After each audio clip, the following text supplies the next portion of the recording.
Right जी। अच्छा, अगर आपको मैं आपको ये बताया था कि आप जनरली जब जाते हैं तो रिसोर्स मैनेजर आपको कहता है यार मैं आपको मैक्सिमम 3 दे सकता हूँ, यार 3 से काम चला लो। तो आपके पास अगर वो नेटवर्क डायग्राम, वो प्रोजेक्ट शेड्यूल, ये रिसोर्स रिक्वायरमेंट, ये जो चार्ट्स आप बना के गए हुए हैं और आपने लिखा हुआ है कि कितनी क्वांटिटी चाहिए और उसकी वजह से कितने आपका शेड्यूल कितने दिन का बन रहा है एंड सो ऑन। अगर आप इस तरह की चीज़ें साथ ले जाएँ, तो फिर आप उसको जस्टिफाई कर सकते हो और आप उसे दिखा सकते हो कि यार आपकी नीड वाक़ई ही जेन्युइन है। आप कुछ एक्स्ट्रा क्लेम नहीं कर रहे हो, एक्स्ट्रा माँग नहीं रहे हो। So use negotiation as an opportunity to discover what the resources manager will need from the project manager in order to manage their own resources. Like जैसे मैंने कहा कि जब आप नेगोशिएट करते हो तो आपको ये भी आइडिया होना चाहिए कि रिसोर्स मैनेजर की भी कोई स्पेसिफिक रिक्वायरमेंट हो सकती है मे बी। फॉर एग्जांपल वो आपको कहता है सर आप ठीक है आपको रिसोर्सेज जो भी चाहिए कि आप एक रिक्विजिशन फॉर्म जो है ना वो सबमिट करके दे दें या आप मुझे कम से कम इतने दिन पहले बताएंगे कि वो आपको इतनी रिसोर्सेज चाहिए तो मैं आपको दूंगा और इसी तरह वो मे बी आपको ये कह सकता है कि हम मंडेज को किसी भी मंडेज को नहीं करेंगे क्योंकि मंडे को हमारी अपनी एक मीटिंग होती है एंड हमें वो रिसोर्स चाहिए होती है। सो इस किस्म की कोई रिक्वायरमेंट्स रिसोर्स मैनेजर की तरफ से भी आ सकती है तो वो during the negotiation project manager इसको एक्सप्लोर करता है। Project manager build a relationship so the project manager can call on the expertise of the resources manager later in the project if necessary. अच्छा, बाज़ दफ़ा मतलब आपको ठीक है 1 हफ्ते के लिए रिसोर्स चाहिए और आपने जब यूज़ कर ली और उसके बाद आपने उसे वापस भेज दिया और maybe because of some reason आपको बहुत ज़्यादा खुश नहीं थे, तो आपने वो उस मैनेजर के साथ रिसोर्स मैनेजर के साथ बिगाड़ नहीं नहीं लेना मामला अपना। आप अपने दरवाज़े ओपन रखते हो सो दैट कि आपको बाद में अगर उस रिसोर्स मैनेजर की एक्सपर्टीज़ की, उसके लोगों की दोबारा ज़रूरत पड़े, तो आप दोबारा उसको मुँह भी दिखा सको, ठीक है?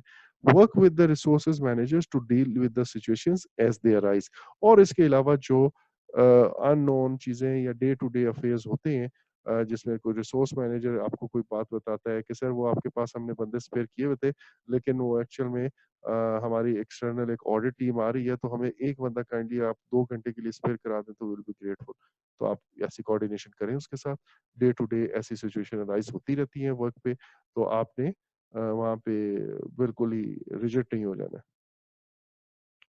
Then virtual teams, not all teams meet face to face इसके बारे में हम बात कर चुके हैं और समटाइम्स हमें कोई इस तरह के जो हम जैसे ज़ूम एक प्लेटफ़ॉर्म यूज़ कर रहे हैं और ये ऑर्गनाइज़ेशंस में पाकिस्तान में काफ़ी जगहों पे ये यूज़ हो रहा है, काफ़ी सारी ऑर्गनाइज़ेशंस में हो रहा है।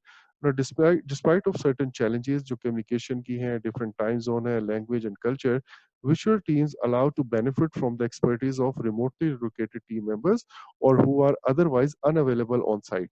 ज़ाहिर है अगर हम ये कहेंगे कि यार ये तो बहुत कॉम्प्लिकेटेड चीज़ें हैं तो छोड़ दो, तो फिर आपको अवेलेबल नहीं मिले होगा ही नहीं। जैसे अभी हम बात कर रहे थे कि हम में से शायद कुछ लोग ये कोर्स करते ही ना, अगर ये वर्चुअल टीम्स वाली कहानी ना होती, ठीक है? Now some exam questions may present situation to test your knowledge about why virtual teams might be necessary and some questions may simply describe situations that involve acquiring and managing virtual teams. So similarly, for some questions, choosing correct answer depends on your understanding of the virtual team requires a different approach than co-located teams. तो आपको बस इतना पता होना काफ़ी है कि virtual teams की रिक्वायरमेंट डिफरेंट है देन को-लोकेटेड टीम। लाइक उसमें हमें वो वर्क आवर्स की, कोऑर्डिनेशन की, कोई प्लेटफ़ॉर्म होने चाहिए जिसपे वो कम्युनिकेट कर सके। इस तरह की चीज़ें और ऑब्वियसली वो आपके डे टू डे डिसीजंस में उस तरह इन्वॉल्व नहीं होते हैं। उनको आपने जितने भी डिसीजंस आप ले रहे होते हो, जो प्रोजेक्ट की प्रोग्रेस हो रही होती है, अगर उनको पिक्चर में रखना है, तो आप उन मतलब वो रखना ज़रूरी है, तो आप ये इंश्योर करो हर दफ़ा कि यार उन टीम मेंबर्स को भी साथ रखें। Like if you are arranging a milestone party, तो ऑब्वियसली वो लोग नहीं आ रहे। But still you do something for them at least, ठीक है? उसमें आइदर यू टेल देम कि हम जो है ना आपको वर्चुअली कैच करेंगे, you will be there for us या एट लीस्ट उनको स्केड्यूल जो है वो इश्यू कर दें एंड सो ऑन। तो आपने वर्चुअल टीम के मैनेजमेंट में ये पॉइंट्स देखने हैं, उनकी छुट्टियों के दिन डिफरेंट हो सकते हैं, उनके काम करने के आवर्स डिफरेंट हो सकते हैं, ये 2 चीज़ें तो जनरली होती हैं टाइम ज़ोन स्पेशली। उनके वर्किंग रूल्स डिफरेंट हो सकते हैं, उनके कल्चरल डिफरेंसेस हो सकते हैं। मे बी वो दिसंबर के 10 दिनों में छुट्टी कर रहे हो, आहार पे आप ना करते हो एंड सो ऑन, ठीक है? अच्छा, उसके बाद मल्टी क्राइटेरिया डिसीजन एनालिसिस क्या है? When acquiring resources the project manager may establish a set of criteria to help choose potential team members और फिजिकल रिसोर्सेज। मैं भी आपको इसी एग्जांपल देता हूँ। Now factors that address the needs of the project such as availability, cost, experience, location वगैरह वगैरह required skill set are weighted by importance and need. अच्छा, लेट्स से हम ये जनरल इंटरव्यू या हायरिंग में क्या करते हैं कि मेरे पास एक चीज़ है एक्सपीरियंस, और एक चीज़ है एजुकेशनल क्वालिफ़िकेशन, और एक चीज़ है लेट्स से और क्या करें, ऐज। अब मुझे प्रोजेक्ट पे जो चाहिए ना, मैं ये कहता हूँ कि मेरे लिए एक्सपीरियंस एक्सपीरियंस जो है वो सबसे ज़्यादा इम्पोर्टेंट है, और मैं कहता हूँ इट इज़ लाइक इसकी इम्पोर्टेंस जो है ना वो 50% है। और फिर मैं कहता हूँ कि उसके बाद मेरे लिए एजुकेशन वाला फैक्टर है इम्पोर्टेंट, और ये 30% इम्पोर्टेंट है। एंड देन मैं कहता हूँ कि मेरे पास जो एज है, आई प्रेफर कि यंग हो, बट ऑब्वियसली इतना ज़्यादा भी थोड़ा सा अगर बुजुर्ग भी है तो खैर है, बट 20% एज फैक्टर जो है वो इम्पोर्टेंट है। अब एक कैंडिडेट है, उसके एक्सपीरियंस 9 ईयर्स है, और एजुकेशन उसकी जो है ना वो बैचलर्स है, और एज जो मेरी प्रेफर्ड एज है वो है 35 लेट्स से, और 30 to 35, और उनकी एज है 40।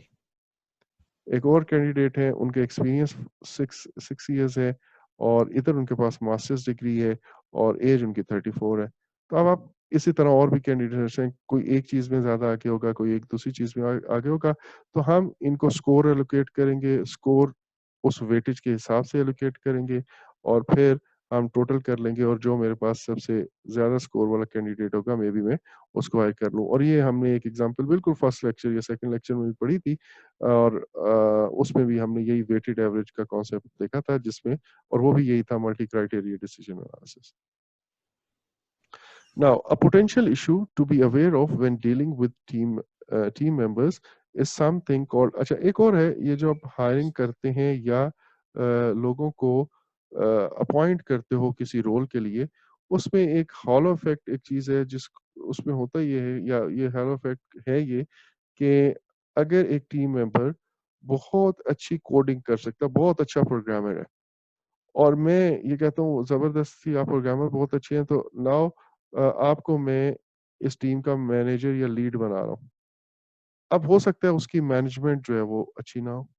तो आपने होता ये है कि हम किसी एक फीचर की वजह से, या एक कैरेक्टरिस्टिक की वजह से, या एक क्वालिटी की वजह से अस्यूम ये करते हैं कि वो बाकी क्वालिटीज़ में भी बहुत अच्छा होगा या बहुत बुरा होगा। लाइक अगर एक एक है पर्सन है, और वो हर मीटिंग में या हर सुबह ऑफिस हर रोज ऑलमोस्ट 10 to 15 मिनट्स लेट आता है,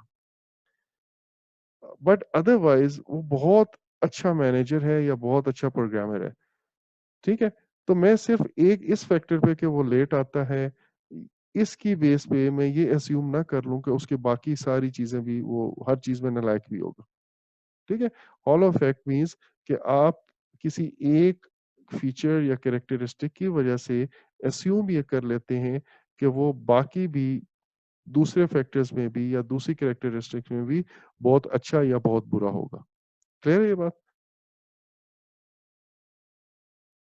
जी सर। Thank you. अच्छा, ये हमारे पास एक्वायर रिसोर्सेज के जो हमने टूल्स एंड टेक्निक्स अभी पढ़े हैं, और वो हो गए हैं। Now let's start talking about the outputs. Acquire resources के जो आउटपुट होगा, सबसे पहली बात तो ये है कि मैं एक्वायर्ड जो रिसोर्सेज एक्वायर्ड हो जाएंगी वो होंगी, बट इसको हम इस तरह लेते हैं कि एक हमारे पास फिजिकल रिसोर्सेज असाइनमेंट होगी। असाइनमेंट का मतलब अब वो रिसोर्सेज असाइन हो गई हैं, ठीक है। वो जो हमने शुरू में बस एक वेग सी बात की थी, एक जनरल बात ये थी कि ऐसा कुछ होगा, अब वी हैव असाइन्ड प्रॉपर्ली कि ये रिसोर्स इस काम के लिए असाइन है। So documentation of physical resources, assignments records the material, equipment, supplies, location that will be used during the project। तो हर रिसोर्स का, हर मटेरियल का जो आपको मिल गया है, एक्वायर हो गया, उसका आप रिकॉर्ड रखते हो, और इसको हम रिसोर्स असाइनमेंट्स कहते हैं इन जनरल।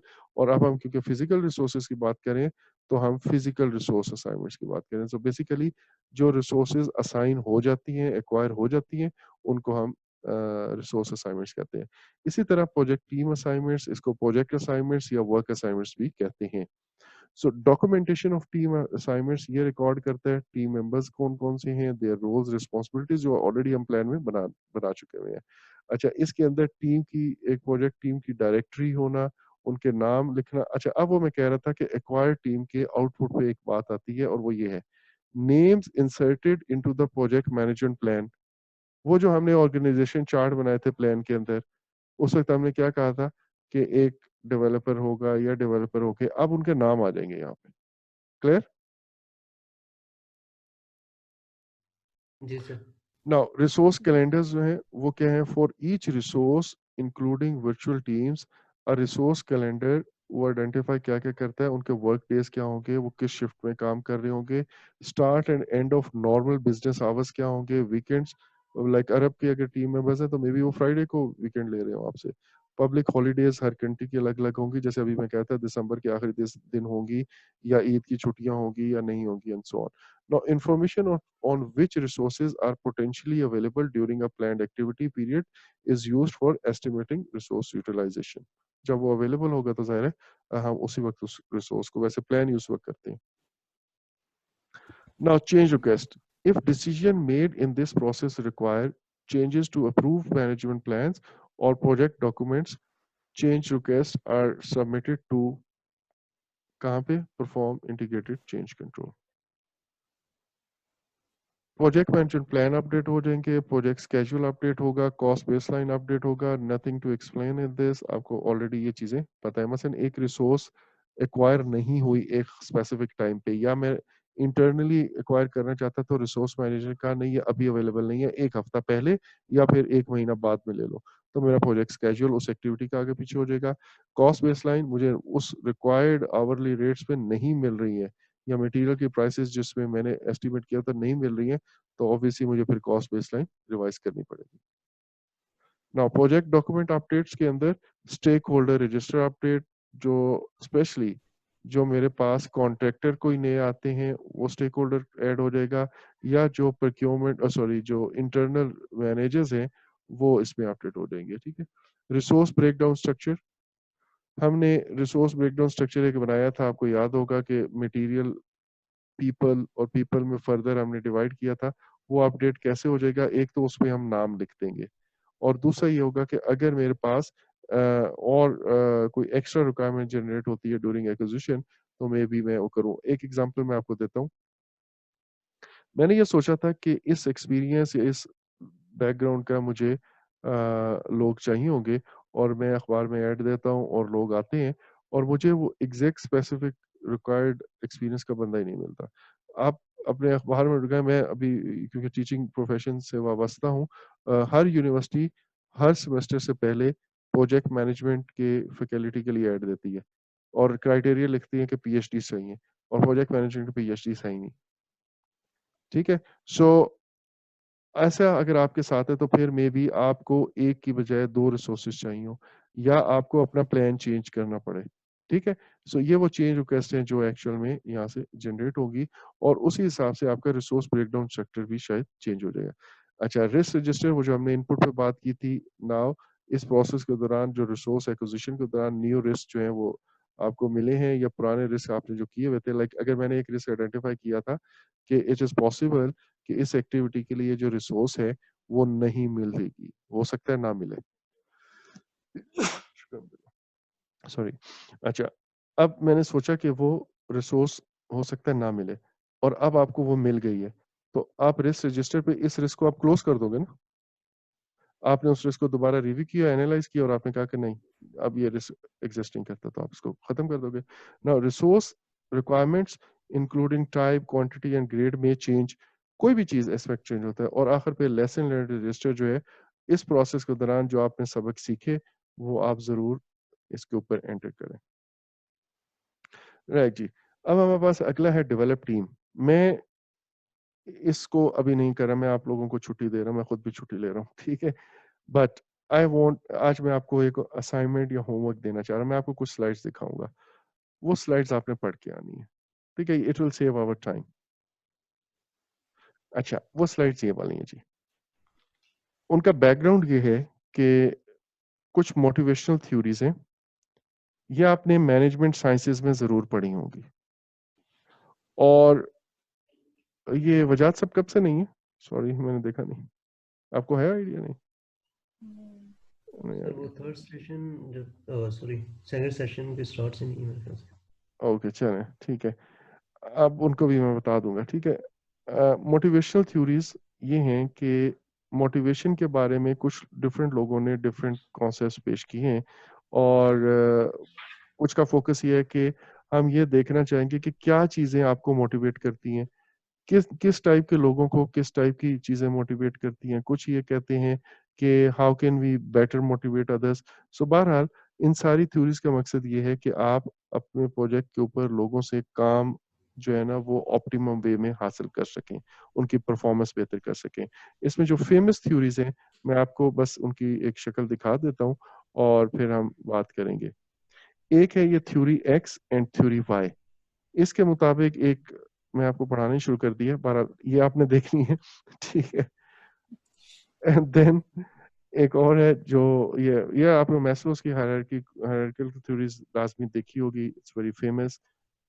उसके बाद आपने जो नीड्स थ्योरी है या एक्वायर्ड नीड्स थ्योरी है, इसको देखना है। इसका क्या मतलब है? इसमें अचीवमेंट, एफिलिएशन और पावर, ये और तीन पावर फैक्टर्स हैं। होती है। हम्म। उसके बाद हमारे पास ये टू फैक्टर थ्योरी है कि राइट, मोटिवेशनल फैक्टर्स और मोटिवेशन। हैं और हाइजीन फैक्टर्स और हैं। ऐसा नहीं है कि आप हाइजीन फैक्टर्स बेहतर कर दें तो वो मोटिवेट भी कर देंगे, ऐसा नहीं है, ठीक है। और मोटिवेटिंग एजेंट्स क्या हैं, ये इसमें theory X and theory Y, वो जो two factor theory, sorry two factor theory X and Y, और ये जो हाइजीन, ये जो सॉरी टू फैक्टर थ्योरी है, ये हाइजीन वाली, ये ज्यादा इंपॉर्टेंट है। मैस्लो वाली भी है बट समहाउ ये एग्जाम के पर्सपेक्टिव में ज्यादा बेहतर है। सो ये बस थ्योरीज आपने देख के आनी है। एक चीज, दूसरा, टीम बिल्डिंग की कुछ स्टेजेस हैं, वो स्टेजेस आपने जरूर पढ़ के आनी है। फॉर्मिंग, नॉर्मिंग वगैरह जो है, ठीक है। I just let me go to that stage, वो ये वाली है। Tuckman model sir. Tuckman model, yes, इसको आप एक दफा देख लीजिएगा। That's it. सो कल हम इंशाल्लाह ये लेक्चर फर्दर यहीं से लेके चलेंगे। आई वांट कि हम जो है ना मैक्सिमम ट्यूसडे तक इसको खत्म करते हैं इंशाल्लाह, राइट। फिर मैं आप लोगों को लास्ट लेक्चर के एंड पे सबके लिए एक पर्सनल प्लान जो है वो हम डिस्कस करेंगे, कि आपने आगे कैसे लेके चलना है। Fine, but please stay tuned, stay in touch, stay focused. This is very important now, ठीक है। हमारे पिछले 1.5 महीने की या 2 महीने की एफर्ट जो है वो अब कंक्लूड होने वाली है, राइट। सी यू टुमारो इंशाल्लाह जी, अल्लाह हाफिज। अल्लाह हाफिज। जी श्योर। बिस्मिल्लाहिर्रहमानिर्रहीम। कल हमने ये डेवलप टीम प्रोसेस जो है वो एक्चुअली इससे पहले हमने स्टॉप कर दिया था कि डेवलप टीम हम आज से शुरू करेंगे। इससे पहले हमने कौन कौन से प्रोसेस कर लिए हैं रिसोर्स मैनेजमेंट के अंदर। पहले हमने रिसोर्स मैनेजमेंट का प्लान बनाया, एंड नंबर 2 हमने रिसोर्सेज का एस्टिमेट किया। देन हमने रिसोर्सेज को एक्वायर किया, और एक्वायर करने के बाद now we are forming and we are trying to develop our team. At this stage आप एक चीज देखें कि इससे पहले हम रिसोर्सेज की बात करते आ रहे हैं, और उसमें हम कह रहे हैं कि उसमें फिजिकल एंड ह्यूमन रिसोर्स दोनों शामिल हैं, करेक्ट। अब हमारे डेवलप टीम, यहाँ पे ये जो प्रोसेस है स्पेसिफिकली इसका सॉरी जो मेन फोकस है वो HR है सिर्फ। इसमें हम सिर्फ ह्यूमन रिसोर्स की बात कर रहे हैं, हम वो वाला नहीं कर रहे, फिजिकल रिसोर्सेज की बात नहीं कर रहे, right. The develop team process is ongoing through the project. Main जो इस टीम का ये जो डेवलप टीम प्रोसेस है, इसका जो आउटकम होना चाहिए या जो इसका रिजल्ट हमारे पास आना चाहिए, वो ये 3 चीजें हैं। नंबर 1, आपकी टीम जो है उसमें कम से कम लोग आपको छोड़ के जा रहे हो, ठीक है। हाफ वे इनकम्प्लीट प्रोजेक्ट आपको किए बगैर दरमियान में कोई लोग ना छोड़ रहे हो, that is what we desire. अच्छा, टर्नओवर जनरली यही होता है कि आप लाइक आई होप आप लोगों को पता है टर्नओवर, जो लोग आपकी ऑर्गेनाइजेशन को या हमारे केस में प्रोजेक्ट टीम को छोड़ के जा रहे हो। इसका मतलब क्या है? हमने उनका इंटरेस्ट, उनका मोटिवेशन लेवल, वो अपने प्रोजेक्ट के ऊपर उनका मेनली उनका इंटरेस्ट जो है ना वो कायम रखना है। और यहाँ से आपको एक चीज़ और भी याद होगी कि स्टेक होल्डर्स का भी हम इसी तरह का कुछ काम करते थे। I hope you remember that. और टीम मेंबर्स भी एक्चुअल में वो हैं स्टेक होल्डर्स हैं। Stakeholder. स्टेक होल्डर्स अच्छा, उसके बाद enhanced individual knowledge and skill. इसका मतलब ये है, अगर मैं इसको आसान अल्फाज में करूं तो ये इसको ना हम ह्यूमन रिसोर्स डेवलपमेंट की बात करते हैं या ट्रेनिंग की टर्म्स में जो बात ट्रेनिंग करते हैं वो ये एंड है। बिल्कुल डेवलपमेंट। बिल्कुल। अच्छा, इसमें दो अलग अलग चीजें हैं। Training is one part of that development process, but obviously जो लोग एक खास किस्म का एक्सपीरियंस कर लेते हैं, लाइक 3 इयर्स का प्रोजेक्ट है और किसी ने 1.5 ईयर एक प्रोजेक्ट पे काम किया है, तो ऑब्वियसली वो उसका एक्सपीरियंस है जो उसका स्किल लेवल को इम्प्रूव कर रहा होता है। ठीक है। देन इम्प्रूव टीम वर्क और प्रोजेक्ट को, ये दोनों चीजें अगर आप देखें तो उनका फोकस कुछ और है, लेकिन ये इम्प्रूव टीम वर्क का मतलब है जो प्रोडक्टिविटी है वो बढ़ जाए और हमारे प्रोजेक्ट का जो काम हो रहा है वो बेहतर हो जाए। इन सारी चीजों को इन तीनों रिजल्ट्स, सॉरी, जो ये तीन जो आउटकम्स हैं, ये डिजायर्ड आउटकम्स हैं जो हम इस प्रोसेस से लेना चाहते हैं या इस प्रोसेस से हम ये तीन चीजें टारगेट करते हैं। The project manager works to lead, empower, and motivate the team to achieve high performance and to meet project objectives. This is accomplished through efforts to create an environment conducive to building trust and cooperation and by providing training and support to team. ये जो बातें हमने अभी ये सारी जो पढ़ी हैं, बेसिकली वो वही बातें हैं जो मैंने आपको डायरेक्ट वे में कही हैं। ठीक है। सो एक हम मोटिवेटेड रखना चाहते हैं टीम को, उनका इंटरेस्ट अपने प्रोजेक्ट पे कायम रखना चाहते हैं और हम ये चाहते हैं कि उनकी परफॉर्मेंस जो है हमारी प्रोजेक्ट के ऊपर बेहतर हो। सॉरी। ओके। इस प्रोसेस के जो इनपुट्स हैं डेवलप टीम के वो क्या-क्या हैं? नंबर 1, हमारे पास रिसोर्स मैनेजमेंट प्लान होगा। Why? Because resource management plan जो रिसोर्स मैनेजमेंट नॉलेज एरिया है उसके अंदर होने वाले हर प्रोसेस की के बारे में गाइडलाइन देता है।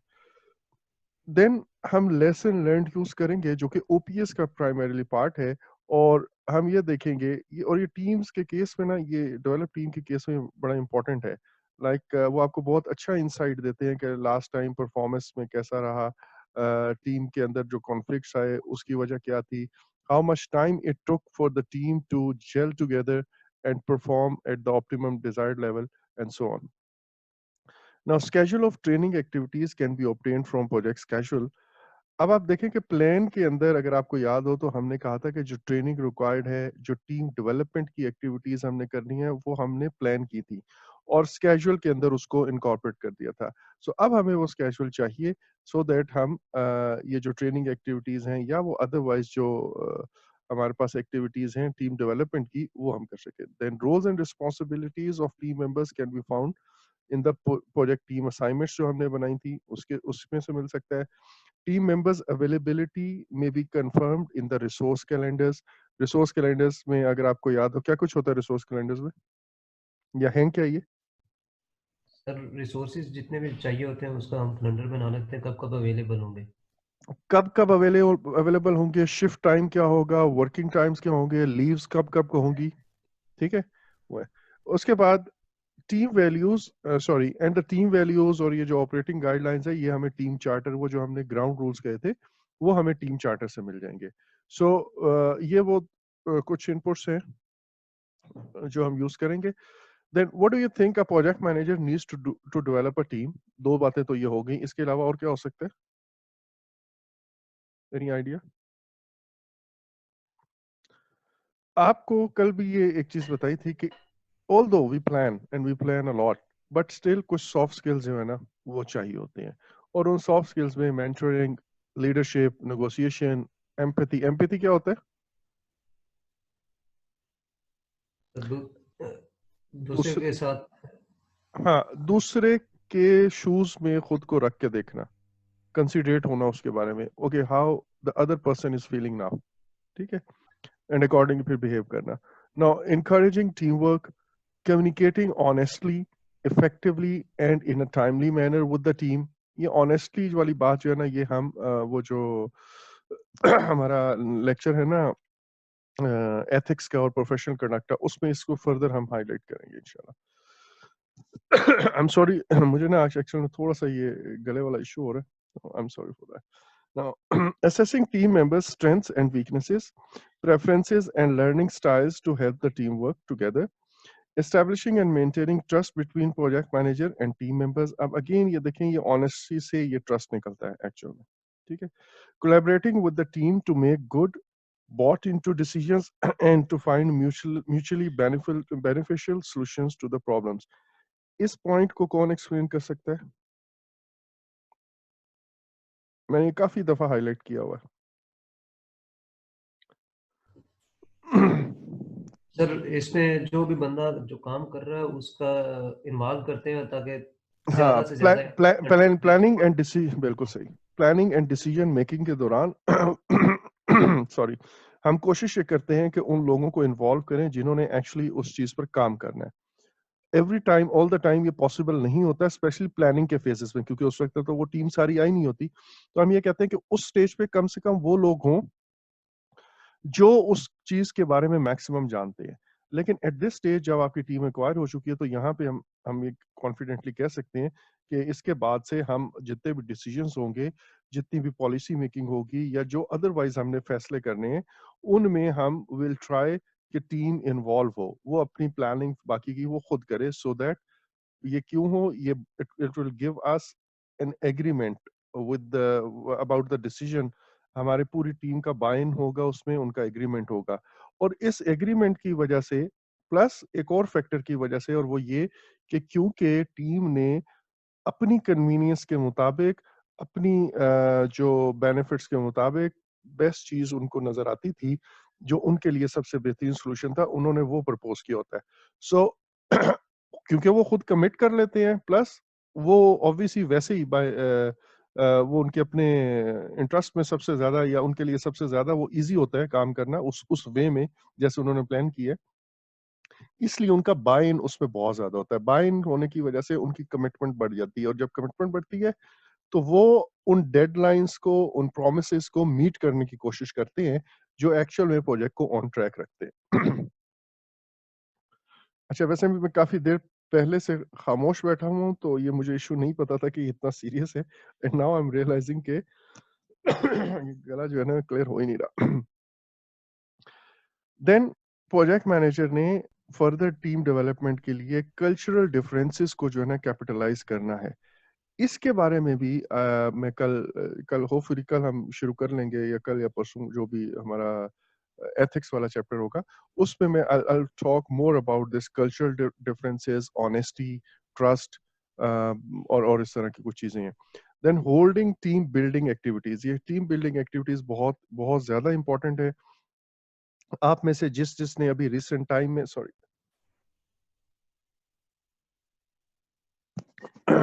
रिसेंट पास्ट में अभी ये यूनिवर्सिटी, क्योंकि मुझे मोनाका और अवैस का तो पता है कि इन्होंने अभी रिसेंटली एक डिग्री ख़त्म की है, और वजाहत आप काफ़ी अरसे से इस चीज़ से आउट हैं, बट आपकी प्रैक्टिकल लाइफ में इस किस्म का एक्सपीरियंस होगा कि जनरली जब फर्स्ट टाइम लोग मिलते हैं, वो एक क्लास में या अदरवाइज एक टीम के तौर पे आके बैठते हैं, तो उनका इंटरेक्शन कम होता है, और ये उस वक्त तक कम ही रहता है, और ये उस वक्त तक वो परफॉर्मेंस मोड में नहीं जाते जब तक वो ग्रुप्स में कोई एक्टिविटीज ना कर लें। Awais and Mona would agree कि जब आपकी फर्स्ट ग्रुप एक्टिविटी हुई होगी क्लास के दौरान, उसके बाद आपकी उनके साथ ये टीम बिल्डिंग का काम शुरू होगा। आई hope you understand that orientation point. जो होती है, हाँ, आपका ओरिएंटेशन मतलब ओरिएंटेशन। नहीं, सिर्फ ओरिएंटेशन नहीं है, ये सिर्फ ओरिएंटेशन नहीं है। अगर मैं अभी आप लोगों को एक कंबाइंड टास्क दे दूं ना, आप मिल के काम करोगे, तो वो एक्चुअल में टीम बिल्डिंग करते हैं। ये तो एक तरीका इस तरह करने का। अदरवाइज ठीक ठीक। ऑर्गेनाइजेशंस आपको लाइक एक फन टाइप एक्टिविटी करवा देते हैं, उसमें छोटे छोटे ग्रुप्स बना के, इवन ये टूथपिक से खेल खेलते हुए आपको कोई कैसल बनाने का कह सकता है। इस तरह के ना, ये जो पेप्सिकल्स होती हैं, जो जिससे ये करते हैं आइसक्रीम की छोटी स्टिक्स होती, पेप्सिकल्स डॉक्टर जैसे जी। चेक करते हैं, इनसे जो है वो कैसल बनाने की एक्टिविटी है, कार्डबोर्ड से कर सकते हैं।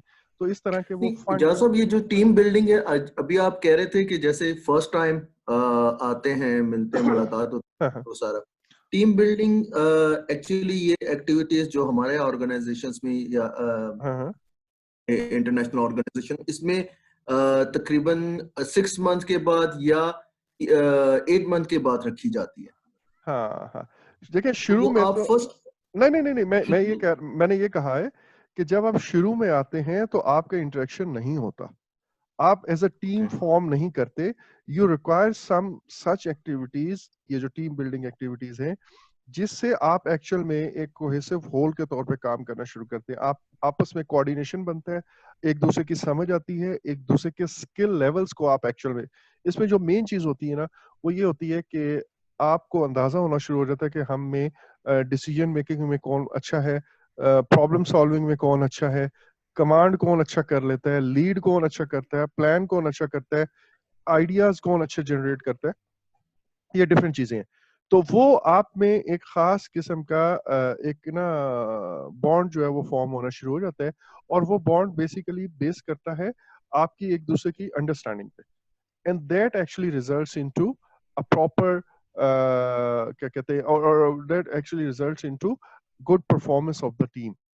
ठीक है, सो ये team building activities formally plan हुई भी हैं, अब हमने उनको कंडक्ट करना है। इस चीज के लिए आप एक मेन चीज ये देखें कि हम एक परमानेंट ऑर्गेनाइजेशन की बात यहाँ पे नहीं हो रही है, हम एक प्रोजेक्ट की बात कर रहे हैं, जहाँ पे डिफरेंट डिपार्टमेंट से and maybe different organization से, डिफरेंट जगहों से लोग आके इकट्ठे हो रहे हैं, और वो शायद एक दूसरे को उस तरह पहले से नहीं जानते, या उनका एक्सपीरियंस, वर्किंग एक्सपीरियंस एटलीस्ट आपस में शायद बहुत ज्यादा पुराना ना हो। इसकी एग्जांपल में ये अमूमन ये जैसे आजकल पीएसएल मैचेस भी हो रहे हैं, पाकिस्तान क्रिकेट टीम के खिलाड़ी आपस में तो खेलते हैं, और उनकी आपस में कोऑर्डिनेशन है, वेस्ट इंडीज वाले आपस में खेलते हैं, उनकी आपस में कोऑर्डिनेशन है।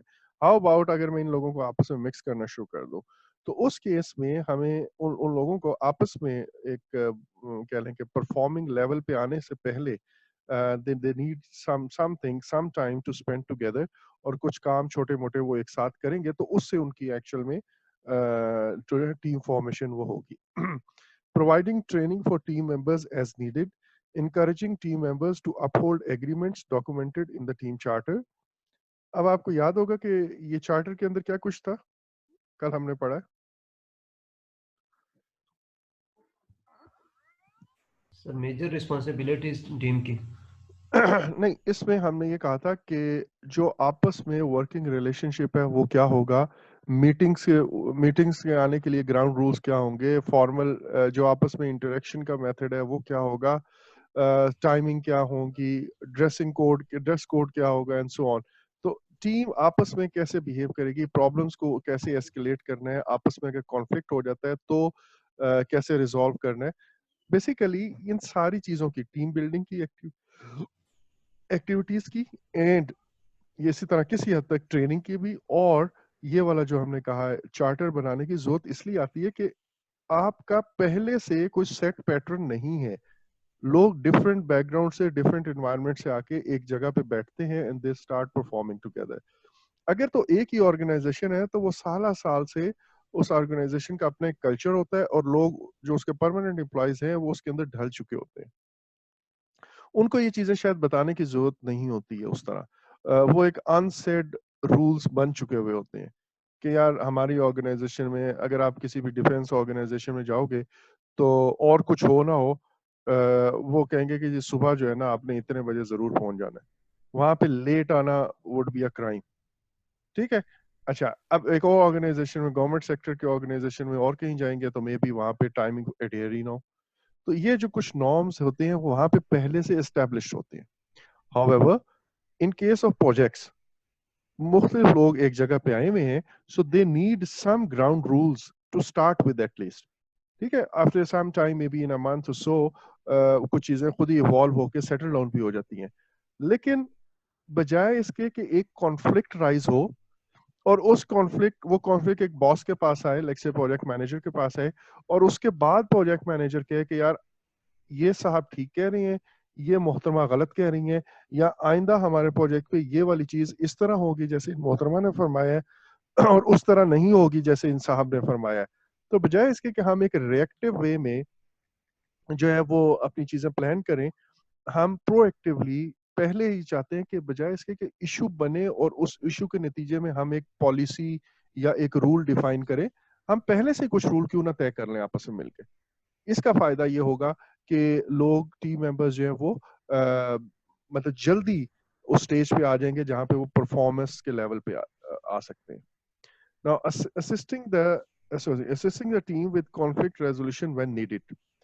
अगला पॉइंट है कि हम ये जो कॉन्फ्लिक्ट रेजोल्यूशन है इसके कुछ रूल्स और चार्टर के अंदर होंगे। हाउएवर जब हमारे पास ये जो अदरवाइज दो टीम मेंबर्स के दरमियान अगर कॉन्फ्लिक्ट रेज हो गया है और वो कॉन्फ्लिक्ट ऐसा है कि वहां पे एक इनके दरमियान फैसला करवाने वाला कोई नहीं है, ठीक है, और उसके लिए एक हायर अथॉरिटी जो है वो फैसला कर सकती है कि लेट्स से इनकी एक्टिविटी प्रोजेक्ट के लिए ज्यादा इंपॉर्टेंट है या इनके लिए इनकी एक्टिविटी प्रोजेक्ट के लिए ज्यादा इंपॉर्टेंट है। इन दोनों साहिबान के लिए इनकी अपनी पर्टिकुलर एक्टिविटीज दुनिया में सबसे ज्यादा इंपॉर्टेंट होगी, लेकिन कोई हायर बॉडी ये बताएगी कि एक्चुअल में प्रोजेक्ट के लिए कौन सी बेहतर है। सो उस केस में प्रोजेक्ट मैनेजर जो है वही में और शी में प्ले हिज और हर role.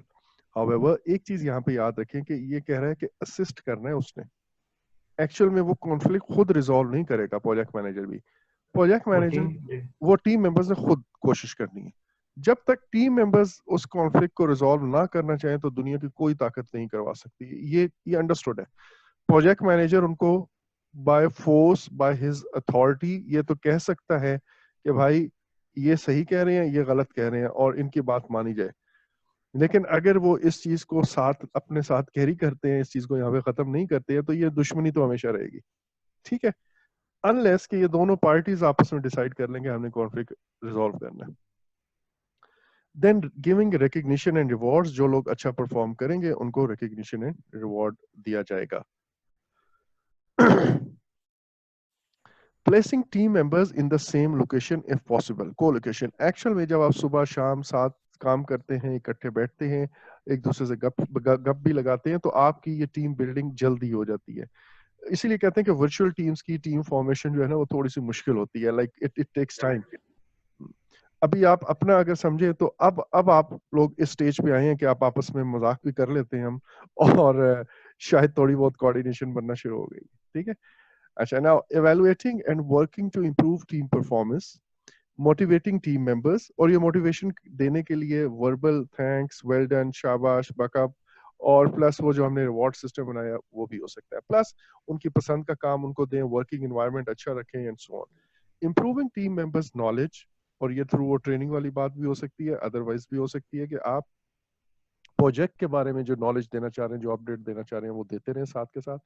encouraging a positive team culture, आपका जो ओवरऑल टीम का कल्चर बने वो एक्चुअल में पॉजिटिव हो, कोऑपरेटिव हो, प्रोडक्टिव हो, रादर देन के कॉन्फ्लिक्ट्स हो रहे हैं, आपस में रिफ्ट है, पॉलिटिकल वो खींचातानी चल रही है, ये ना हो।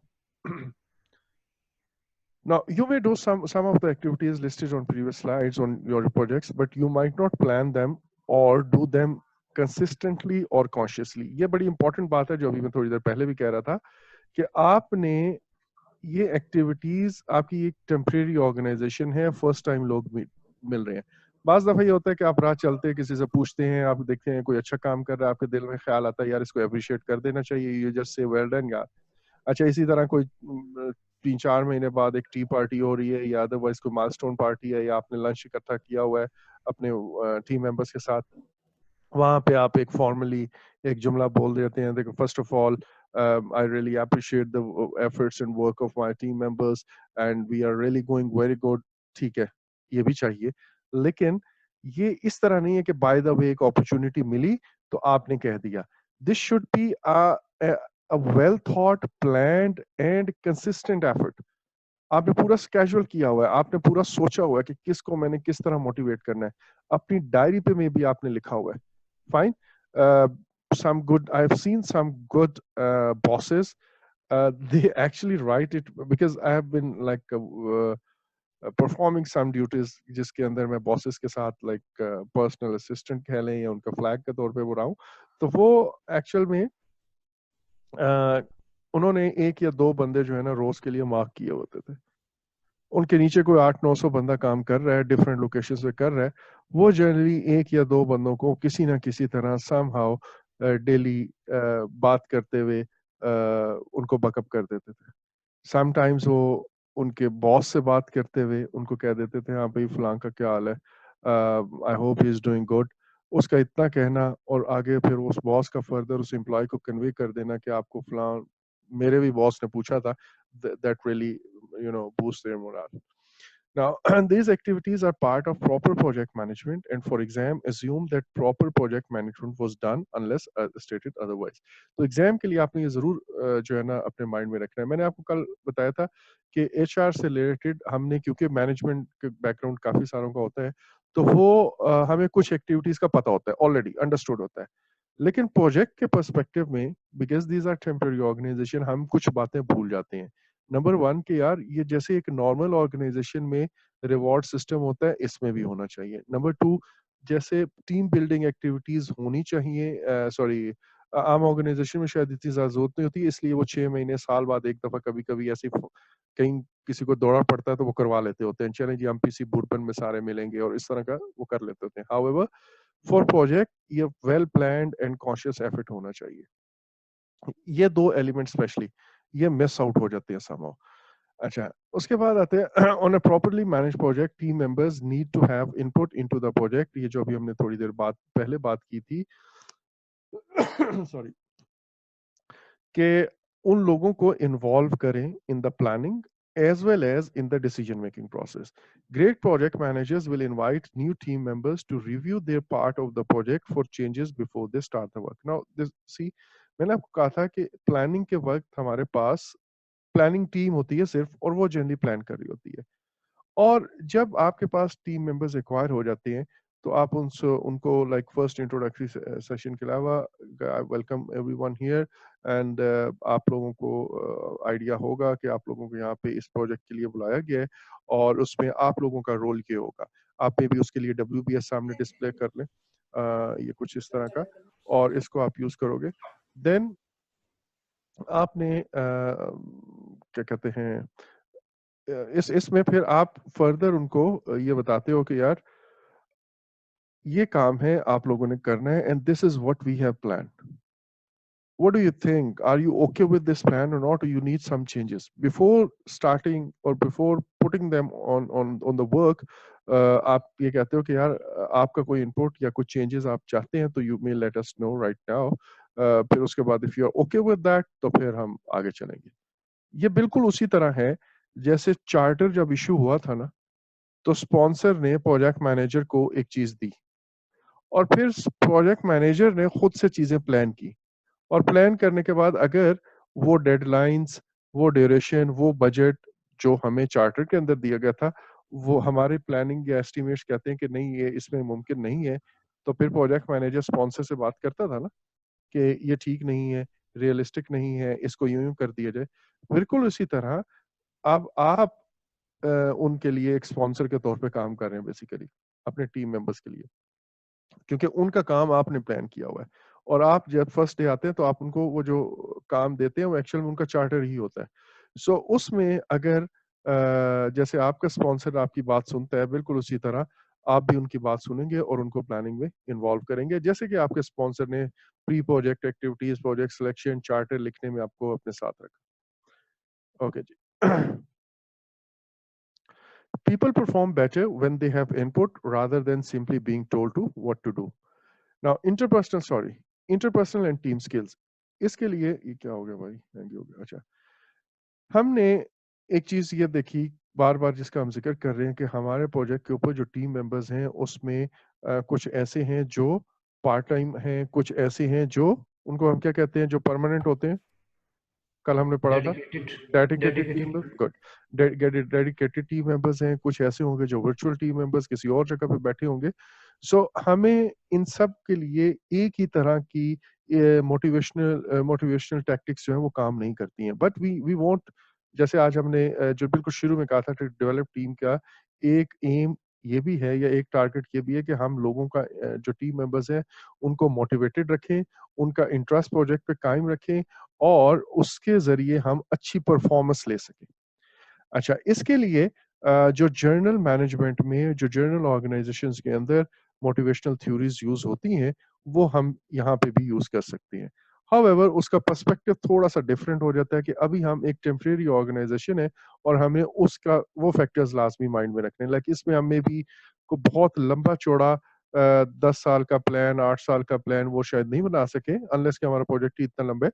बट एट लीस्ट हम उन 2 सालों में उस एम्प्लॉयी को वहाँ पे इतना अच्छा बेनिफिट दिखा सकते हैं कि यार ये देखो आपके पास अगर 1 एंड अ हाफ ईयर का एक्सपीरियंस अच्छे तरीके से यहाँ से आप लेके जाते हो, this will open new venues for you or new windows of opportunities for you. So इस पे आप काम करें, focus रहें. I'll get you some good context for that and so on. But ये जो बातें मैं कर रहा हूँ इसका मतलब ये हरगिज नहीं होना चाहिए कि आप उसको सिर्फ लारा लगा रहे हैं. You don't say anything what you don't mean. ये आप एथिक्स के चैप्टर में पढ़ेंगे. मैं बार-बार एथिक्स का इसलिए ज़िक्र कर रहा हूँ थोड़ा-सा वो ग्राउंड बन जाए ताकि कल आप जब या परसों हम जब भी पढ़ना शुरू करें तो आपको थोड़ा-सा आइडिया हो. Anyways, since most projects operate in a matrix environment, the team members often do not report directly to the project manager. To gain the cooperation of team members, the project manager must reward the team members for their good performance. But how can we reward people if we do not understand what motivates them? Like जैसे मैंने कल आपको example दी थी, क्या मैं 3,000 का bonus दे दूं उस बंदे को जो मे बी 1,50,000 कमा रहा है? Will it affect him or her the same way जो 20,000 वाला एम्प्लॉय है उसको मैं 3,000 ईद पे बोनस देता हूँ? वो दोनों और ये दोनों एक तरह की चीज से मोटिवेट नहीं होंगे. इन साहब के लिए मे बी मैं किसी एनुअल कॉन्फ्रेंस में किसी बड़ी लाइक अथॉरिटीज के सामने जब इनको अप्रिशिएट करके स्टेज पे बुलाऊंगा, वो शायद ज्यादा पावरफुल चीज होगी to motivate them. But for a general employee, एक लेबर है जो 20,000 कमा रहा है, उसके लिए 3,000 का bonus would be more important. उसकी बला से कि आप उसे जहां मर्जी, ऑब्वियसली ये इफेक्ट करेगा कि आप उसे स्टेज पे बुलाएं और क्लैप करवाएं, but probably this will have a better impact, या ज्यादा इम्पैक्ट होगा इसका in terms of cash. Sir so ये फर्स्ट मैनेजमेंट लड़ाई करवाने के लिए करती है ऐसे. नहीं नहीं, आपने अब ऐसा नहीं सोचना. अब मैं आपको बता रहा हूँ, ये यहाँ से भी मैं आपको एक ना मोटिवेशनल सॉरी जो एथिक्स वाली बात है वो एथिक्स ही कहती है, प्रोफेशनल कंडक्ट कहती है, you have to think positive, you have to think positive about others and you have to think positive about yourself as well. कि मैं बुरा नहीं हूँ, मैं भी अच्छा हूँ और मेरे साथ जो लोग काम करें वो भी बहुत अच्छे हैं, उनका मकसद अच्छा है. ठीक है, तो अब आपने ऐसा सोचना शुरू कर देना है. इंशाल्लाह हम जब उसको पढ़ेंगे यू विल रियलाइज कि मैं क्या कह रहा हूँ. जी सर. अच्छा, now different motivational theories explain what motivates different people. अब इसके बारे में मुख्तलिफ हैं. Exam question related to this topic do not directly quote motivational theories. वो ये नहीं कहते कि ये theory क्या है और फलां theory क्या है. Rather, the question may simply describe a situation and ask you what to do. और आप इन theories को सामने मद्देनजर रखते हुए आंसर देते हो. The answer might depend on understanding that the person in the situation is a theory X manager or that the person was using an ineffective motivation technique. अब आपको थोड़ी देर में पता चल जाएगा. आपने कल मैंने असाइनमेंट भी दिया था कि थ्योरी एक्स और थ्योरी वाई क्या है. थ्योरी एक्स ये है कि सॉरी, ये मैकगार्गल ने जो थ्योरी दी उसने ये कहा कि दो हमारे पास जो मैनेजर्स होते हैं या वर्कर्स होते हैं उनको आप दो कैटेगरीज में, दो ग्रुप्स में दे फॉल. एक है एक्स कैटेगरी और एक है वाई कैटेगरी. जो एक्स ग्रुप है, इट सेज कि managers who accept that sorry, यहाँ पे इनका मेन चीज है कि people need to be watched every minute, they need to be guided, they need to be told. और वो इररिस्पॉन्सिबल होते हैं, वो खुद से काम नहीं कर सकते, इनकैपेबल भी होते हैं, डॉजर भी होते हैं. ठीक है, they don't want to do work, मतलब एवरीथिंग बैड. सो उनको हर वक्त हाँकना पड़ता है, उनको नजर में रखना पड़ता है, उनको गाइड करना पड़ता है, उनको डायरेक्शंस देनी पड़ती हैं. ये है थ्योरी एक्स.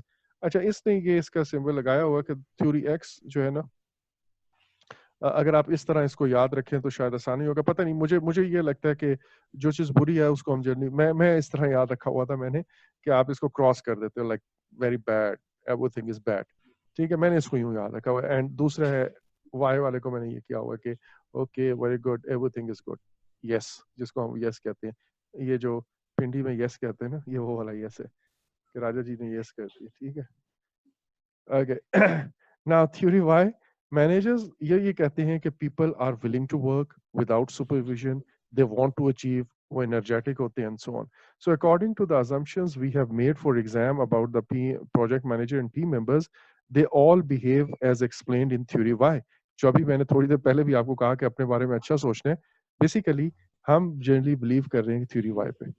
जो हमने शुरू में पहले उसके अंदर लेक्चर के अंदर भी पढ़ा था कि क्या people are angel here, project managers are angels, वो सारे टीम मेंबर्स अपना काम करके आते हैं। I hope you remember that. तो वो एक्चुअल में बेसिक अजम्पशन जो है वो थ्योरी वाई वाली थी। अच्छा, अब ये मैस्लोस की हायरार्की ऑफ नीड्स थ्योरी है, ये कहता है कि यार आपने ना जो थ्योरीज सॉरी जो चीजें लोगों को मोटिवेट करती हैं वो ऐसा नहीं है कि अगर किसी का पेट खाली है, उसकी एक खास लेवल की बेसिक नीड पूरी नहीं हुई हुई, पेट खाली है, और आप उसे कहें कि मैं आपको मोटिवेट करता हूँ, मैं आपको स्टेज पे बुला के क्लैपिंग करवाऊंगा, ठीक है, जो कि एस्टीम आपको देता है, जो आपको अदरवाइज में भी किसी और बंदे के लिए जिसका पेट भरा हुआ है वो मोटिवेट हो सकता है, लेकिन जिसकी बेसिक नीड पूरी नहीं होगी वो उसको वो ये चीज जो है उसको मोटिवेट नहीं करेगी। सॉरी।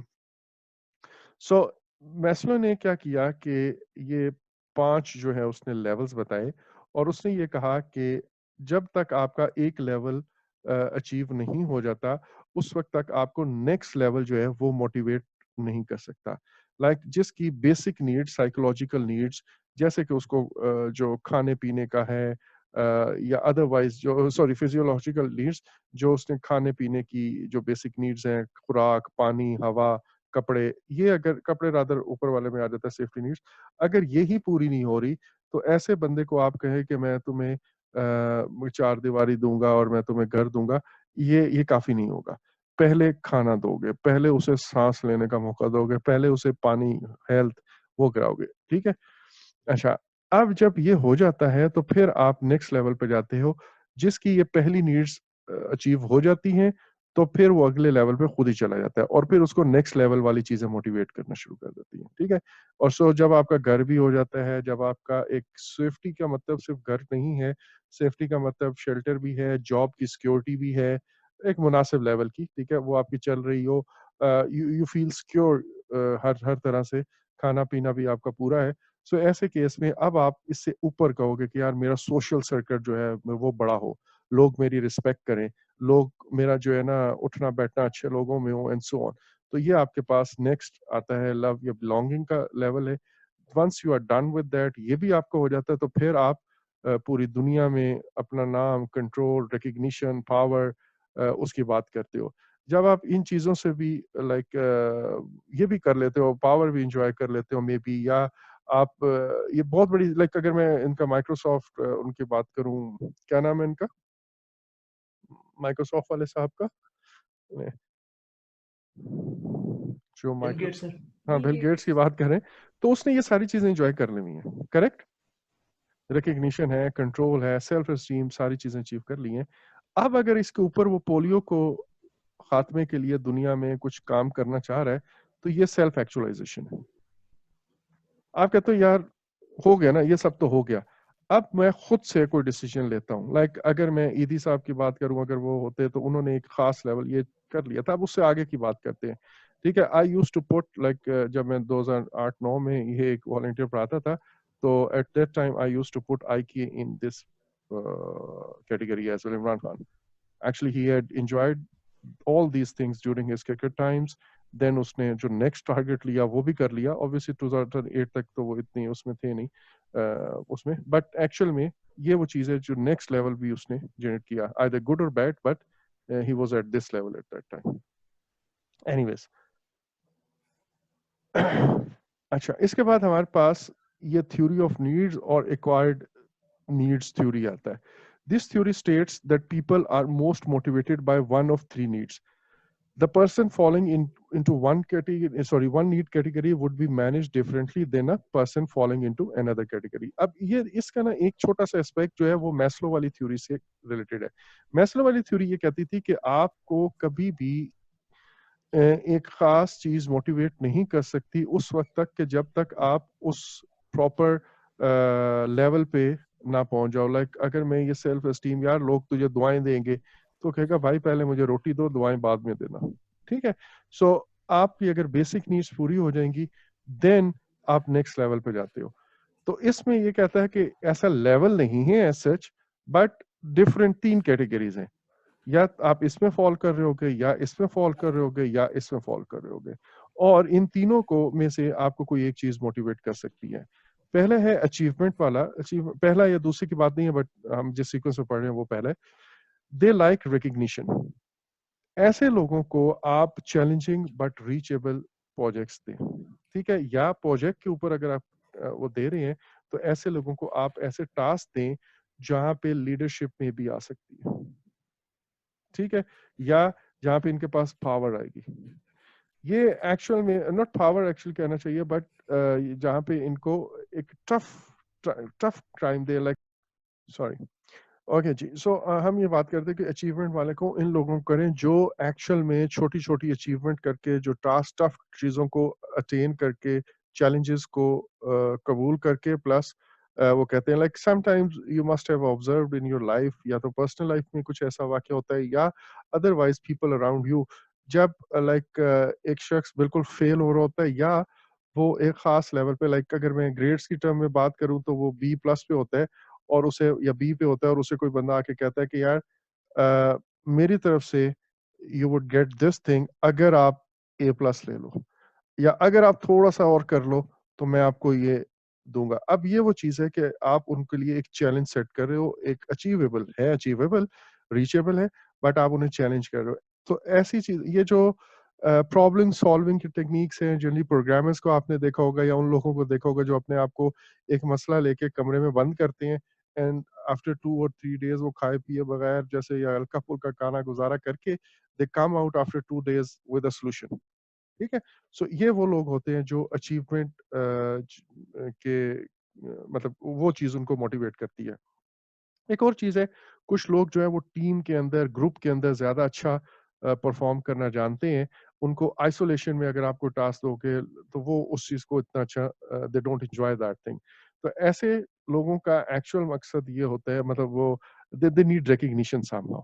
वो अपनी स्किल्स को दूसरों के सामने प्रूव करके खुश होते हैं, ठीक है। इसको शोखी वगैरह नहीं कहना चाहिए, but they need recognition, acknowledgement दूसरों का की तरफ से कि यार वाकई यार ये बंदा ना सबको लीड करता है यार, लेकिन इसका या यार इसके सोल्यूशन जो है बहुत अच्छे होते हैं। सो ऐसे लोगों को आप ये लीड रोल जो है वो दे सकते हैं, जहाँ पे उसने लोगों को कोऑर्डिनेट करना है, या टीम वर्क जो है वो रिक्वायर्ड है। देन पावर, ये वो लोग होते हैं जो organize, they like to organize and influence others.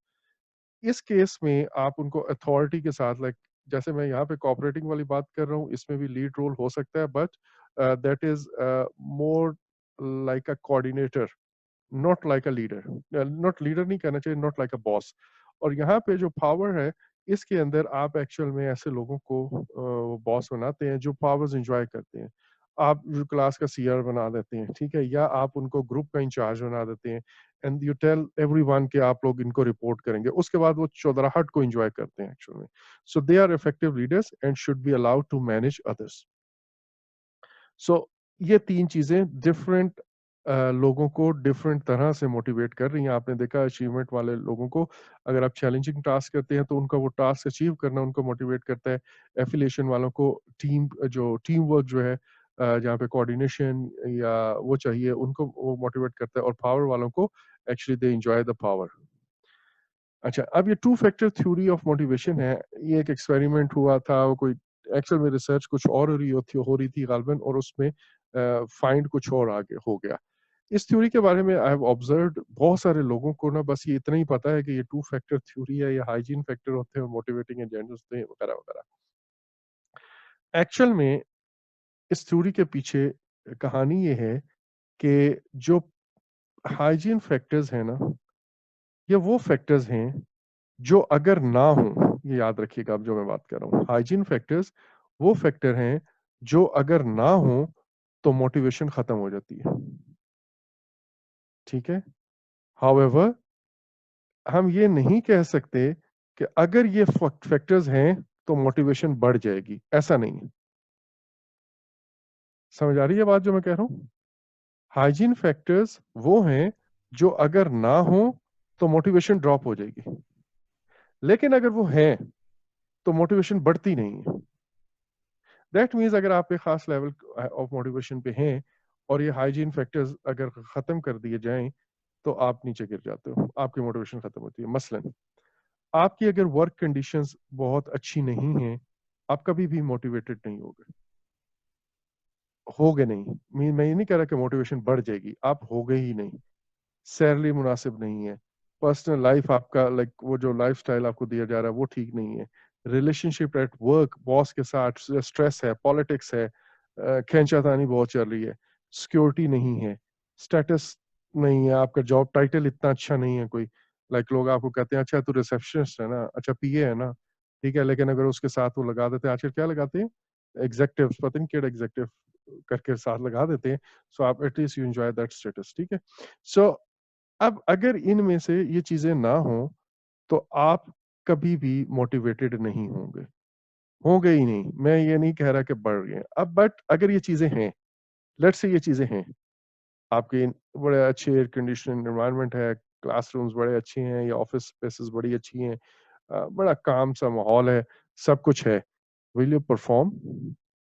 Actual में वो कहते हैं कि ऐसा नहीं है। ये ऐसी चीजें हैं कि ना हुई तो आपकी मोटिवेशन एग्जिस्ट ही नहीं करेगी, अगर हुई तो it will not increase the motivation. Motivation increase करने के लिए there are some other factors. So अब वो जो अदर फैक्टर्स हैं उनको मोटिवेटिंग एजेंट्स कहते हैं। वो क्या है? वो ये कहते हैं कि अगर आपको रिस्पॉन्सिबिलिटी दी जाए, आपको self actualization, recognition, professional growth के मौके हों, तो ये वो चीजें हैं जो आपको एक्चुअल में ज्यादा काम, मजीद काम करने पे मजबूर करती हैं। ये चीजें अब आपको अंदाजा होगा कि बहुत अच्छे वर्किंग एनवायरनमेंट में भी, अच्छी सैलरी लेके भी, अच्छा स्टेटस एंजॉय करने के बाद भी किसी का काम करने का दिल नहीं करता। तो बेसिकली उसकी वजह ये है कि ये फैक्टर्स होना जरूरी हैं, yes fine, but this will not improve your motivation. ठीक है, ये अगर ना हुए तो फिर तो बिल्कुल ही आपकी मोटिवेशन खत्म हो जाएगी, नीचे आ जाएगी। But they don't push you for your work. Work काम करने के लिए जो मोटिवेटिंग एजेंट्स हैं, जो कि हमारा डिजायर है, हम मोटिवेट क्यों करना चाह रहे हैं, हम मोटिवेट इसलिए करना चाह रहे हैं कि लोग अच्छा परफॉर्म करें, मेरे प्रोजेक्ट पे परफॉर्मेंस अच्छी हो। इसलिए ये वो चीजें हैं जो सेल्फ एक्चुअलाइजेशन है, रिस्पॉन्सिबिलिटी है, प्रोफेशनल ग्रोथ एंड रिकग्निशन, ये इसमें आता है। Now summing up motivational theories, motivating people is best done by rewarding them and letting them grow. Giving raises is not always the most effective motivator. कुछ लोगों के लिए ये ज्यादा इंपॉर्टेंट नहीं होता। This is generally good news for project managers as they often do not have any influence over the pay raises of their team members. So that means कि हमारे पास अगर और रास्ते हैं तो हमें खुश होना चाहिए। Solving an individual or team issue may mean that you have to make certain that basic needs are met within the project. Then you can use rewards, recognition, and the roles and responsibilities assigned to individual and teams. अब आते हैं team building की तरफ। Team building can play a major role in the team development, helping to form the project team into a cohesive group, जो हम बार बार अभी बात कर रहे हैं। For the exam please remember following points about team building. Number one, it is project manager's job to guide, manage, and improve the interactions of team members.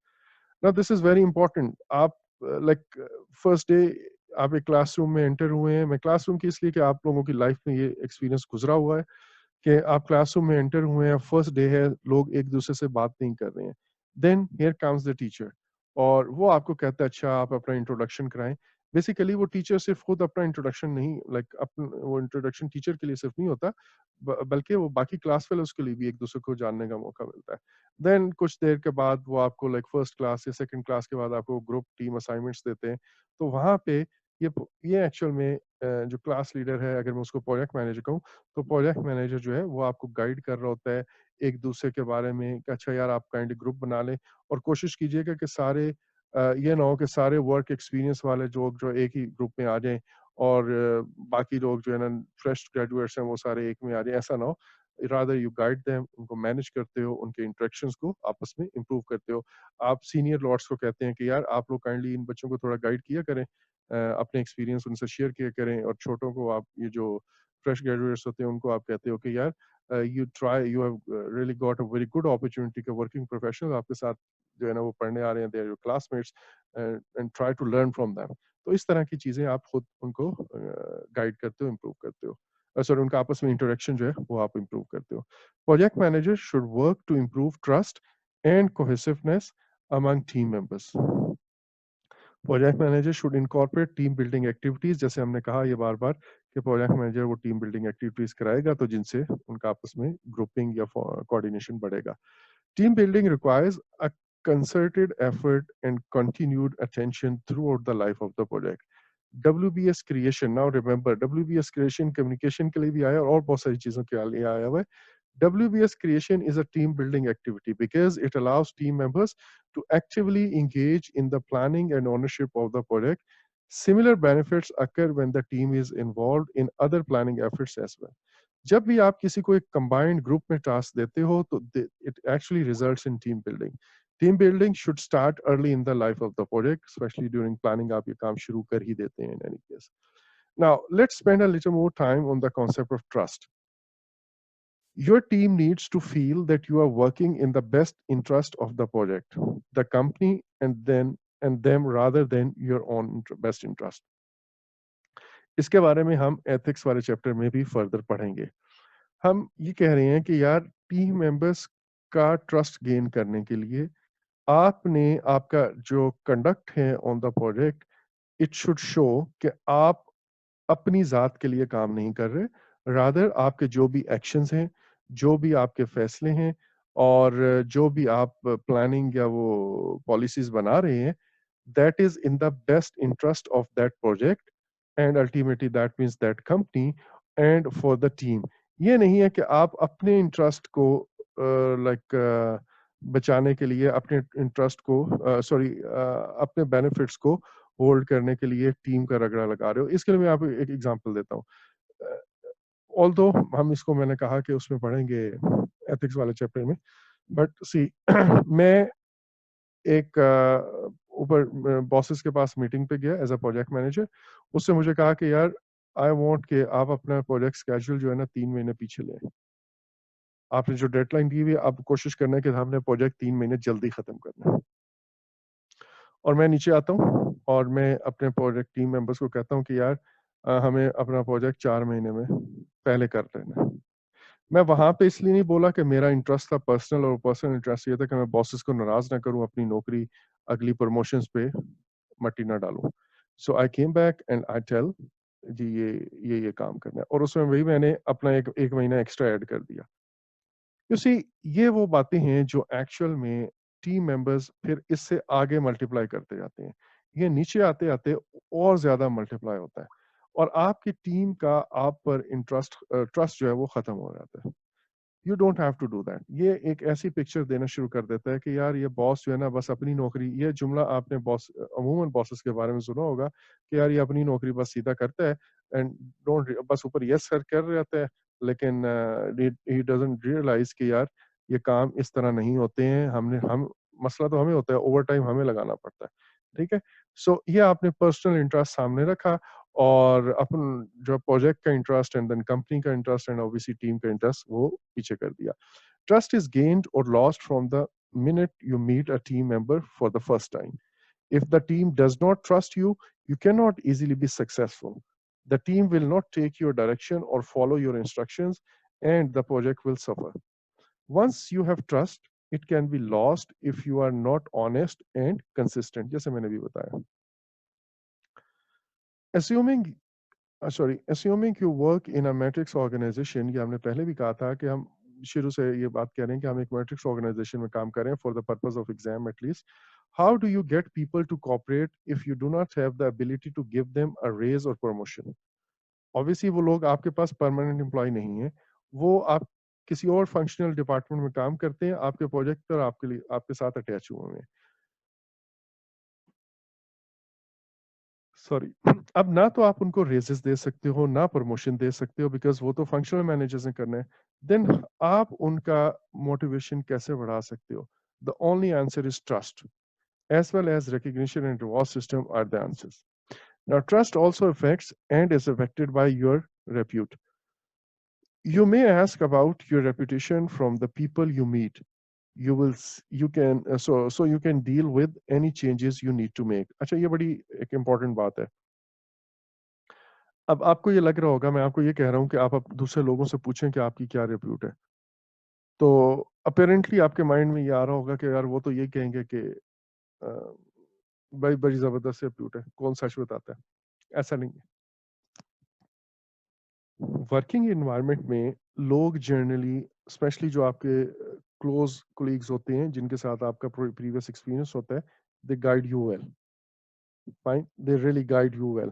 For example, if I tell you, recent मेरा example like 1.5 year या 2 साल पहले वो ये हुआ कि when I started job at university profession in the university, तो वहाँ पे one of my colleagues came to me after 5 months. Actually में हो ये रहा था कि जब भी मैं जाता था और मुझे ब्रेक के अंदर एक टीचर आके मिलता था, यार you are really going tough, दूसरा आता था you are really going very tough, और तीसरा आता था यार लोग जो है ना वाकई, अब उनको फीडबैक कहीं कहीं कहीं ना कहीं से मिल रहा था ऑब्वियसली। तो दे यूज्ड टू टेल कि जी आप बहुत ज़्यादा पढ़ा रहे हैं, बहुत ज़्यादा पढ़ा रहे हैं। एंड देन ये देखें, ये मुझे फीडबैक मिल रहा है। सो अल्टीमेटली 4th वीक तक मुझे one of my seniors he came to me and he said कि जी एक्चुअल में जो आपका पैशन है वो आगे एब्जॉर्ब नहीं हो पा रहा समहाउ, तो students were not ready for that.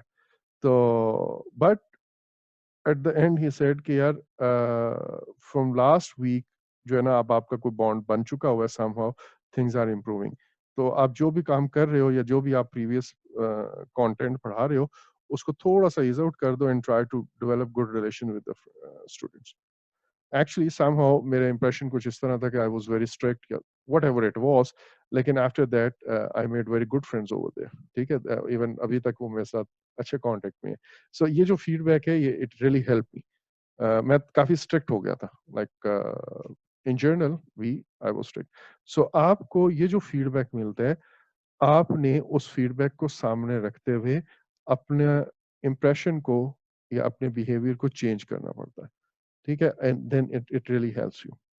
Being too strict maybe or being too polite, ये भी आपको लोग अमूमन कहते होंगे कि यार तो ना बहुत नरमी करता है, थोड़ा सा खींच के रखा कर।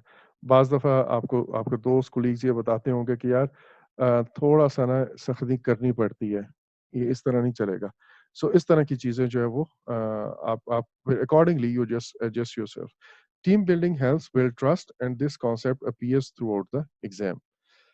It is an attitude as well as an action. Team building के लिए आपका कंटिन्यूस फोकस है, प्लान्ड वेज में करना है, वो डिफरेंट एक्शंस हैं, वो भी आपने करने ही करने हैं। Do you have the attitude of helping to build the team, or do you think the team members should just follow instructions and accept what they are told to?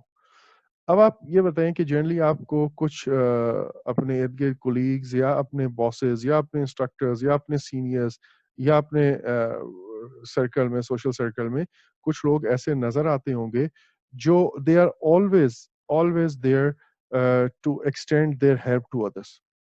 वो बहुत ज़्यादा हेल्प आउट करते हैं दूसरों को। वो kind of उनका एक वो कहते हैं ना, they are mentor to everyone. तो ये वो एटीट्यूड है, एक्चुअली ये उनके अंदर ये एटीट्यूड होता है कि वो हमेशा दूसरों को हेल्प करते हैं। अब इसी तरह का एक एटीट्यूड कुछ लोगों में होता है कि वो लोगों को आपस में एक जेल बना के रखते हैं, एक टीम के तौर पे बना के रखते हैं, उनको जोड़ के रखते हैं। सो ये वो जो एटीट्यूड है जो टीम को बिल्ड करता है, that is desired out of a project manager. Some project manager think team building is a minor activity. They bring in lunch for team a couple of times during their 3-year project and believe they have done team building. ऐसा नहीं है, जैसे अभी थोड़ी देर पहले मैं आपको कह रहा था। Team building, like many parts of project management, is in part a science. अच्छा, अब यहाँ पे वो टेकवन लैडर और मॉडल जो लैडर मॉडल जो था, वो आपको मैंने कहा था कल पढ़ के आए। उसके मुताबिक एक टीम जो है वो इन स्टेजेस से गुजरती है during the course of project या during the course of their वो जो टीम बनने से खत्म होने तक। सबसे पहले लोग टीम को फॉर्म करते हैं, जो लोग हैं वो इकट्ठे बैठते हैं और एक टीम ऑफिशियली फॉर्मली बन जाती है। उसके बाद शुरू में पावर पे झगड़ा होता है।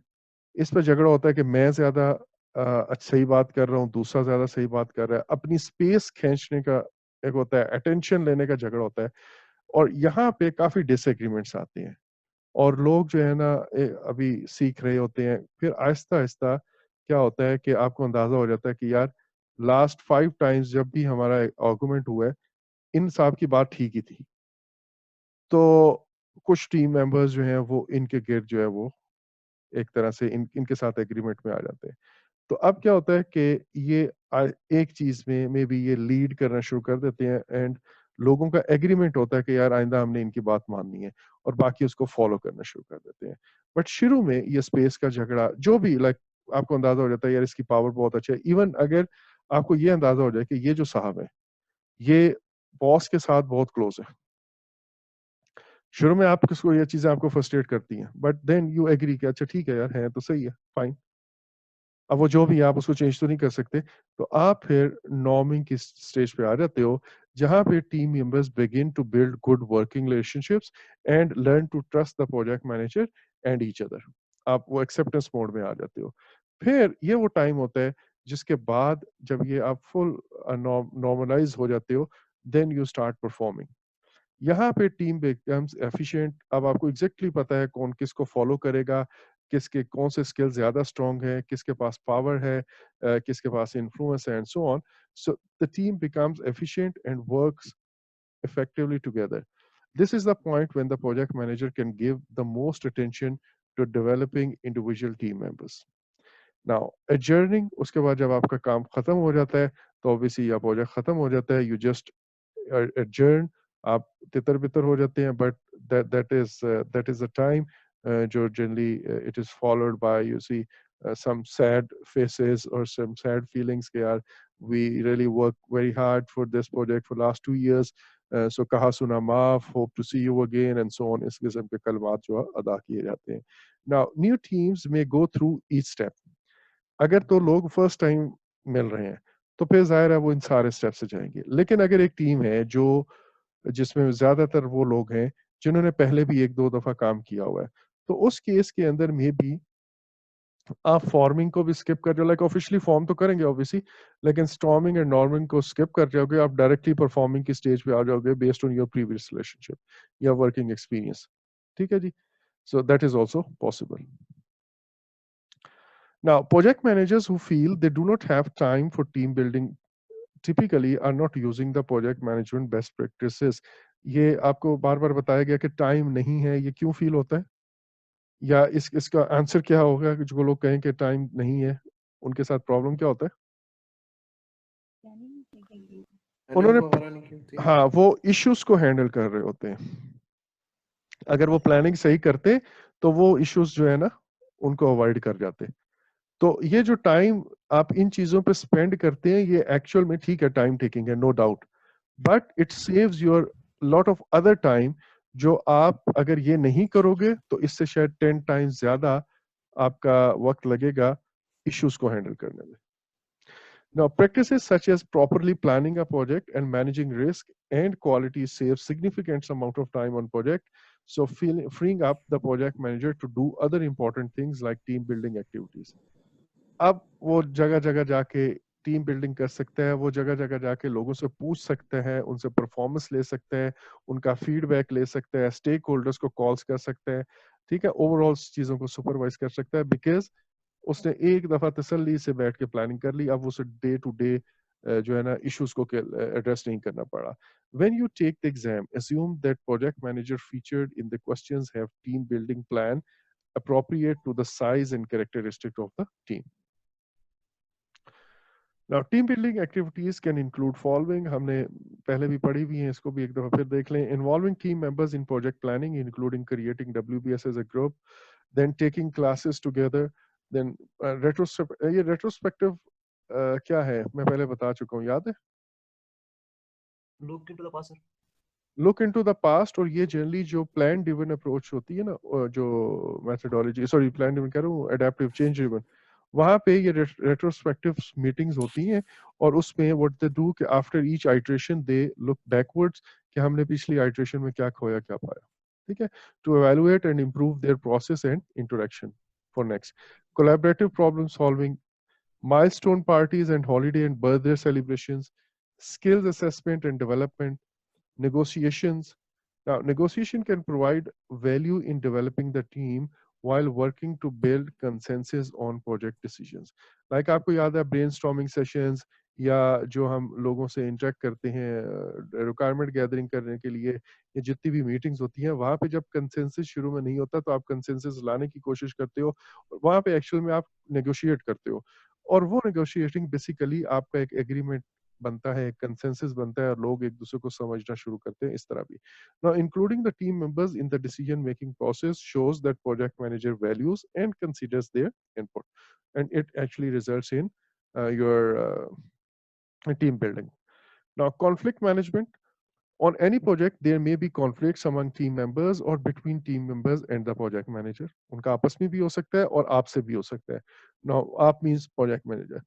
This is especially true while a team is moving through the forming and storming stages of development on the Tuckman ladder. It is the responsibility of project manager to address such conflicts and facilitate resolution in a way that satisfies everyone involved.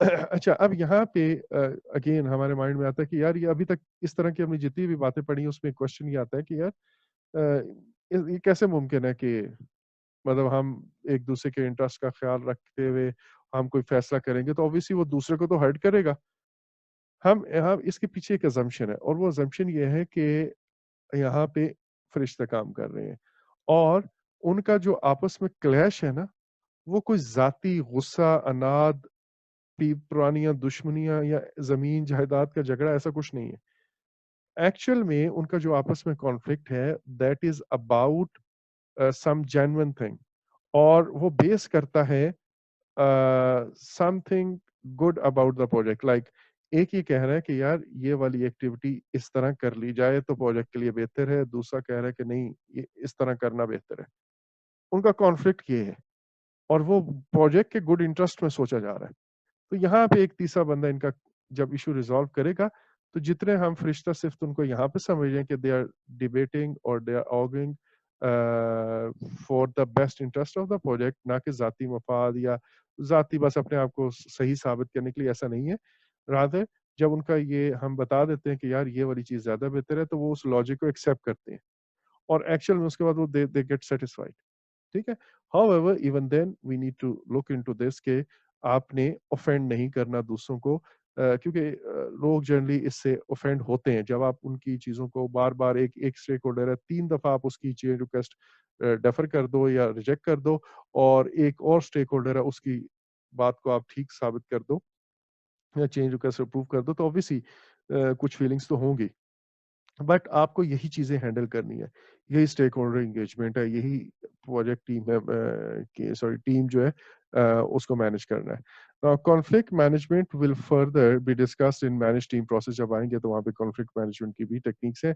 But basically उसका underlying theme जो है ना वो ये है कि conflict को direct deal किया जाए कॉन्फ्लिक्ट को डिस्कस करके डील किया जाए ये ना हो कि आप दिल में बुग्ज भर के रखें और एक दूसरे के दरमियान कोल्ड वॉर स्टार्ट हुई हो rather than that just discuss the issue और अगेन जब आप डिस्कस करते हैं ये नहीं कि मेरे पॉइंट सही साबित कर रहे हैं इनफैक्ट इसलिए कि आप best interest for of the project पे काम कर रहे होते हैं अच्छा influencing is a rather ambiguous term but it is an important aspect of a project manager's role that begins with the project manager actively listening to different viewpoints expressed by the team members acknowledging those different perspectives and using communication and persuasive skills helps the project manager develop mutual trust and eventually agreement within the team. अब उसने सबके मामलात को सुना, fair time दिया और उसने ये इंप्रेशन जनरेट किया एक्चुअल में थ्रू हिज और हर बिहेवियर कि वो सबकी बात सुनता है और एज अ प्रोजेक्ट मैनेजर वो सबकी बात सुनता है और सुनने के बाद जो उसने फिर अब वो कम्युनिकेट करेगा उसने जाहिर है इनमें से किसी एक लेट से 3 आर्गुमेंट आ रहे थे किसी एक को ठीक करना है उसने सबको बारी बारी सुना और उसके बाद उसने फिर कम्युनिकेट किया कि व्हाई आई थिंक कि दिस पर्सन इज राइट और वो एक्चुअल में इन्फ्लुएंस करने की कोशिश करेगा वो दूसरों को कन्विंस करने की परसुएड करने की कोशिश करता है ठीक है एंड उसके लिए उसको इन्फ्लुएंस वाला जो स्किल है वो चाहिए होता है अब हमारे पास इंडिविजुअल एंड टीम असेसमेंट 2 चीज़ें हैं। इंडिविजुअल असेसमेंट ये है कि आपके टीम मेंबर की असेसमेंट है। The more you know about each person on the project team, the easier it is to build trust, improve team communication and encourage cooperation among team members. इवन अगर आपका let's say मैं आप लोगों को कहूँगा कि अगर आपका कोई कंट्री हेड या द सीईओ और इस लेवल का कोई बंदा आए और वो आपको बाय नेम जानता हो या आपको वो बाय नेम बुला ले एक मीटिंग में, एक लंच में, हाउ वुड यू फील? वो बेशक बाकी चीज़ें आपके बारे में ना जानता हो, सिर्फ नाम भी जानता हो। तो दैट मोटिवेट्स द टीम। वो इस तरह बड़े मजमे में आपको बुला के, हाँ भैया वैसे क्या हाल है, कैसा चल रहा है, house your work going, it actually motivates you. ठीक है? So now and encouraging cooperation among the team members. Personal assessment tools can help you learn more about team members by revealing how they make decisions, interact with others, and process information. आप जब बार बार उनसे interact करते हो, आपको अंदाजा होता है कि यार वो डिसीजन मेकिंग में कैसे हैं, वो दूसरों के साथ बिहेव कैसे करते हैं, और जो इंफॉर्मेशन उनको दी जाती है वो उसको कितना अच्छा प्रोसेस करते हैं। लाइक अगर मैं एज ए टीचर बात करूं तो मैं आपसे बातें कर रहा हूं, और जब आप मुझसे क्वेश्चन करते हो एक्चुअल में मुझे ये अंदाजा होता है कि मेरी बात आपने कितनी समझी है, जो इन्फॉर्मेशन मैंने दी है आप उसको कितना अच्छा प्रोसेस कर सकते हो, आप या मैंने जो इंस्ट्रक्शंस दी हैं आप उसके जवाब में कोई एक्शन लोगे तो वो आपने कितना डिटेल में मेरी बात सुनी है और कितना डिटेल में एक्शन जनरेट किया, ये एक्चुअल में मुझे इससे पता चलता है। This information can give you an insight into how to lead and guide the team. Formal and informal assessment of team members by the project manager should continue throughout the project. अब वो assessment informal भी हो सकती है और formally ये as a role like functional manager ये कह सकता है जो कंपनी के ऑर्गेनाइजेशन के प्रोसीजर्स हैं उसके मुताबिक कि जो टीम मेंबर्स आपके प्रोजेक्ट पे काम कर रहे हैं आपने उनकी असेसमेंट प्रॉपर फॉर्मल वे में करके मुझे भेजनी है। अच्छा, टीम की असेसमेंट क्या है? Project manager completes formal and informal team performance assessment as part of developing the project team. ये अब आप याद रखिएगा कि टीम की असेसमेंट परफॉर्मेंस कहाँ पे हो रही है? प्रोजेक्ट टीम में। नाउ दीज असेसमेंट्स, ये मैं इसलिए कह रहा हूँ कि आपको याद है मैंने कहा था कि कंट्रोल के अंदर भी आप परफॉर्मेंस देखते हो रिसोर्सेज की, याद है? और मैंने कहा यस था कि सर। मैं आपको बताऊंगा कि एक्चुअल में जो टीम की असेसमेंट हो रही होती है ना वो इस जगह पे हो रही होती है। मतलब ये फर्दर मैं कंट्रोल में आपको फिर एक दफा एक्सप्लेन करूंगा। Now these assessments are meant to evaluate and enhance the effectiveness of team as a whole. Team assessment may include what? Number one, analysis of how much team members skills have improved over time, एक बात। Number two, how well the team is performing, interacting and dealing with conflict. Number three, how they are progressing through the stages of team development. So basically team का जो angle है वो आपने इन चीजों पे देखना है। The assessment also helps to identify needed support or intervention by the project manager. अगर आपको लग रहा है कि टीम आपस में लैक करती है कोऑर्डिनेशन को, तो may be at that stage आपका इंटरवेंशन हो, या बहुत ज्यादा कॉन्फ्लिक्ट्स हो, आपको अंदाजा हो रहा हो कि यार इनमें ना एक्चुअल प्रॉब्लम ये है कि ये ग्राउंड रूल सेट नहीं हो पा रहे, यू जस्ट इंटरवीन और आप उनको गाइड कर देते हो। Such assessments should be ongoing while the project is being done.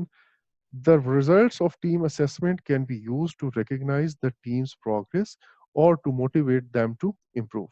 अब ज़ाहिर है वो जैसे परफॉर्म करेंगे उस असेसमेंट की बेस पे में भी वो डिजायर्ड लेवल पे अभी ना हो, you need to train them, you need to motivate them, you need to back up them, कोई ट्रेनिंग की जरूरत है ट्रेनिंग दे दे, और अगर बहुत अच्छा परफॉर्म कर रहे हैं तो you need to appreciate them. Think of team performance assessment as looking at team effectiveness, as a team वो कितना इफेक्टिव हो रहे हैं। हो सकता है उनमें से हर बंदा अपनी जगह पे बड़ी मेहनत कर रहा हो लेकिन कोऑर्डिनेशन ना हो। The result of these assessments are also an inputs है sorry or are also inputs to manage team process, जो इससे अगला प्रोसेस है मैनेज टीम वाला, वो in which the project manager uses them to address issues identified.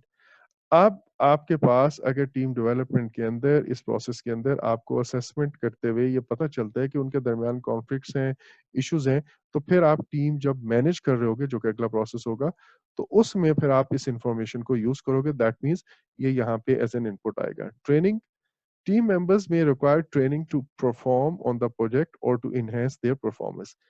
Such training can help team members while also decreasing the overall project cost and schedule through increased efficiency. अब यहाँ पे 2-3 बातें हैं। एक तो ये कि लेट्स से एक हम ट्रेनिंग शायद इसलिए करवाएँ कि किसी को एक रिस्क आइडेंटिफाई हुआ था, उस रिस्क के रिस्पॉन्स में ट्रेनिंग कही गई है। एक ये भी हो सकता है कि जब मैंने टीम मेंबर्स हायर किए, मेरे पास ओपीएस के अंदर ये पॉलिसी लिखी हुई थी, या हमारे पास ये प्रॉब्लम ये थी कि हमें ऑर्गेनाइज़ेशन ने कहा कि आपने कोई एक्सटर्नल एचआर नहीं लेनी, जो ऑर्गेनाइज़ेशन की एक्जिस्टिंग रिसोर्सेज़ हैं, ईएफ यानी कि उन्हीं में से आपने लोगों को हायर करना है। अब उसमें से मेरी ऑर्गेनाइज़ेशन में देखता हूँ कि यार किसी के पास फॉर्मल प्रोजेक्ट मैनेजमेंट की ट्रेनिंग ही नहीं है।